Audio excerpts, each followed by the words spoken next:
and implementation of research for obesity. Thank you, Senator. Thank you very much. I will say that from my current position as the director of the National Cancer Institute, obesity and the rising obesity epidemic is one of the major causes of cancer in the United States. We recognize this. And there's been a tremendous amount of work done by NCI to identify. A ton of news about the fourth stimulus check, a ton of news about stimulus payments, a ton of news is here for you on stimulus checks. Joe Biden can do something about this. First of all, let's get into the most important news. It's that Social Security benefits, no matter what, play a major role for your retirement and for the older Americans especially. Now, there could be big changes on the horizon. Social Security is facing a shortfall.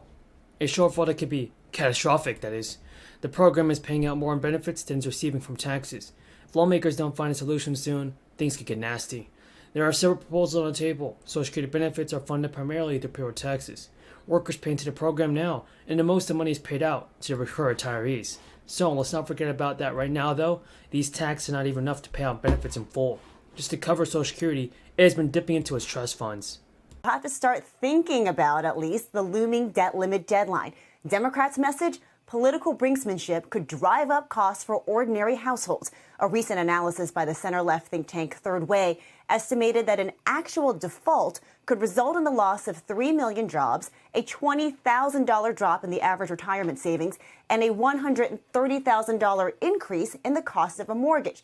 And Republicans argue this is all fear-mongering. House Budget Committee Chairman Jody Arrington tweeted, Democrats and Republicans must seize this opportunity to rein in unsustainable spending and reorient the nation's fiscal trajectory before it is too late. Now, top Senate Republican Mitch McConnell was confident yesterday that the country would not face a financial crisis.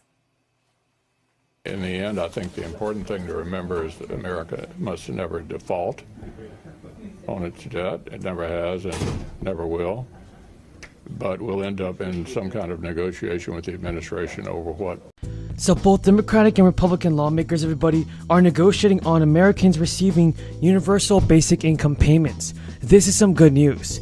It has been announced up to $18,000 may be claimed by several people that are experiencing financial difficulties. So if you qualify for this extra stimulus check, be sure to watch this entire video because you definitely don't want to miss out on it. So the past round stimulus checks have been given to people, and more Americans, and more. I've not met a cop who likes a bad cop. There's bad in everything. There's lousy senators, there's lousy presidents, there's lousy doctors, there's lousy lawyers. No, I'm serious. But I don't know any police officer that feels good about that all the systems were restored, resolving the processing issues. The Massachusetts Department of Transitional Assistance also said in a Twitter post that electronic benefit transfer card processing in the state was affected, but later said that the issue was resolved. Several U.S. states have officially announced that they will offer additional SNAP benefits to eligible families. Households who meet the requirements for the extra food stamps will get these emergency allotments next month in the state's bid to provide families in need with financial aid. This assistance is intended to help households struggling to make ends meet as a result of joblessness or decreased hours of work following the crisis. Earlier this month, Governor Abbott announced that the state will provide more than $300 million in food benefits for 1.5 million Texas households. Now, Governor Abbott told reporters it is imperative that every family across our state has access to nutritious food. Now, since Inauguration Day, we have given 215 million shots.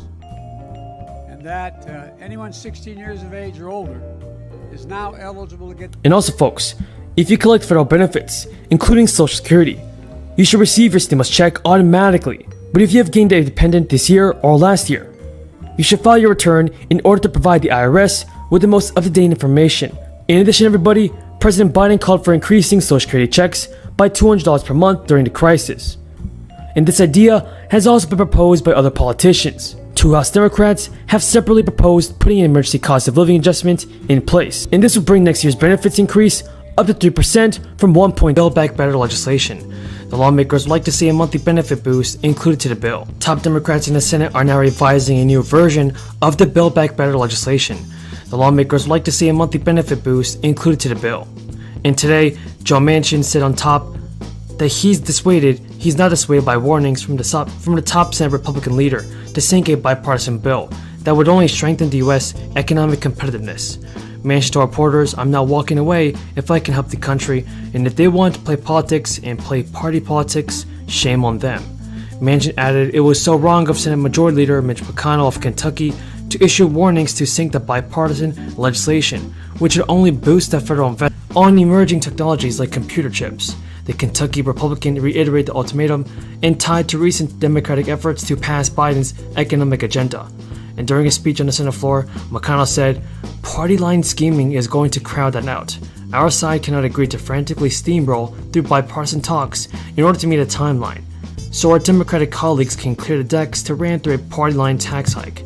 McConnell warned and wanted to sink the bill as Democrats make progress towards clinching a deal with Manchin on a climate and tax economic spending package. But a spokesperson for Chuck Schumer said last week that Democrats plan to convene an all-senators classified briefing for the bipartisan bill. Republicans and Democratic negotiators have spent months negotiating on the bill to shore up the domestic semiconductor industry, among other sectors, in an effort to reduce the U.S. dependence on imports of important products. Experts say Biden's economic package could include around $1 trillion in is your plan. I say to House Republicans, enough with the games. Show us your plan. You say you want cuts? Well, what are they? You have an obligation not only to show us, but the American people what they are. These could be quite dangerous to tens of millions, even hundreds of millions of Americans. Are House Republicans going to put Social Security and Medicare on the table in exchange for the debt ceiling? Well, last week, Republicans erupted like wild hornets during the State of the Union when President Biden pointed out the obvious, that many within their own party have been very open about wanting to target security and Medicare, Rick Scott being among them, and he was the leader of the National Republican Senate Campaign Committee. But listen to this one. If you think this is just a few people, a few dangerous people doing this, dangerous on Social Security and Medicare, that is, the Republican Study Committee, which includes a majority of House Republicans, at least half. This is not some fringe group, but half of the entire House conference released a budget last year that proposed raising Social Security retirement age, cutting benefits to certain recipients, and even privatizing some parts of Social Security. Let me say that again, because this, I don't know if it's been reported, but it's astounding. The Republican Study Committee, including a majority of House Republicans, released a budget just last year